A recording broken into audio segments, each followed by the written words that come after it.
June 2వ తేదీ లోపల ప్రతి గ్రామానికి రెవెన్యూ అధికారి వచ్చేస్తాడట. నియమిస్తాం, భూ సమస్యలను అక్కడే పరిష్కరిస్తామని మంత్రి పొంగిలేటి శ్రీనివాసరెడ్డి వెల్లడిస్తుడు. సో మనం ముందుగానే చెప్పుకున్నాం, ధరణి బంగాళాఖాతంలో పడేసినవిగా తీసుకొచ్చి మళ్ళీ భూభారతి చేసినాం, సర్వరోగ నివారణ అదే అని చెప్పేసి అయితే కాంగ్రెస్ ప్రభుత్వం చెప్తూ వస్తుంది. దానికి సంబంధించి క్షేత్రస్థాయిలో గ్రామాలలో ఫస్ట్ పబ్లిక్ హియరింగ్ ప్రోగ్రాం పెట్టింది, సమస్యలు ఏమున్నాయని దాన్ని తీసుకొని ఒక చట్టం రూపొందించింది. చట్టం రూపొందించిన తర్వాత సైట్ తయారు చేసి మళ్ళీ పైలట్ ప్రాజెక్ట్ కింద ఒక 4 జిల్లాలలో 4 మండలాలలో పైలట్ ప్రాజెక్ట్ చేపట్టింది.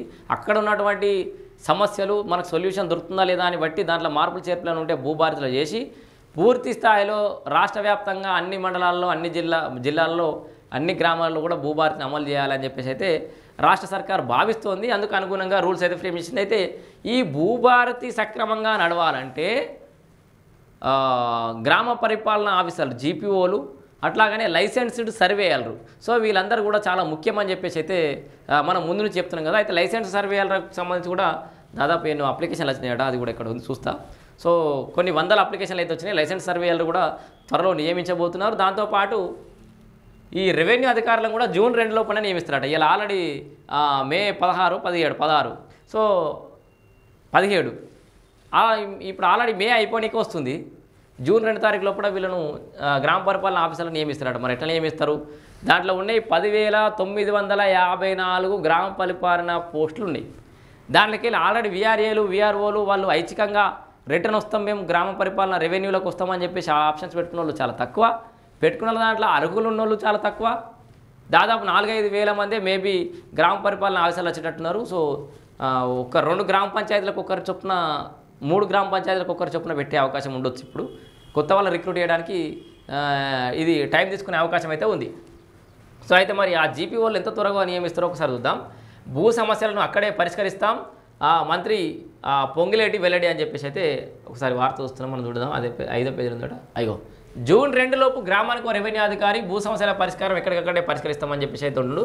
So Sircilla, Asifabad, news today, Vemulawada, Bhainsa, కుంటాలకు భూభారతి చట్టం అమలులో భాగంగా జూన్ 2 నుంచి రాష్ట్ర వ్యాప్తంగా 10,956 పంచాయతీల్లో రెవెన్యూ సదస్సులు నిర్వహిస్తామని రెవెన్యూ గృహ నిర్మాణ శాఖల మంత్రి పొంగులేటి శ్రీనివాసరెడ్డి తెలిపారు.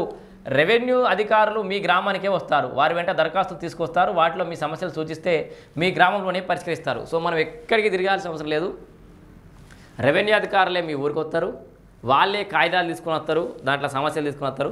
ఏవో గిది నా సమస్య గిది సార్ అని మీరు టిక్ చేస్తే పరిష్కారం అక్కడనే చూపిస్తారట. ఈ ప్రక్రియను పూర్తి చేసేందుకు జూన్ 2 లోపల రాష్ట్రంలోని 10,956 గ్రామాలకు ఒక్కో రెవెన్యూ అధికారి నియమిస్తామని వివరించారు.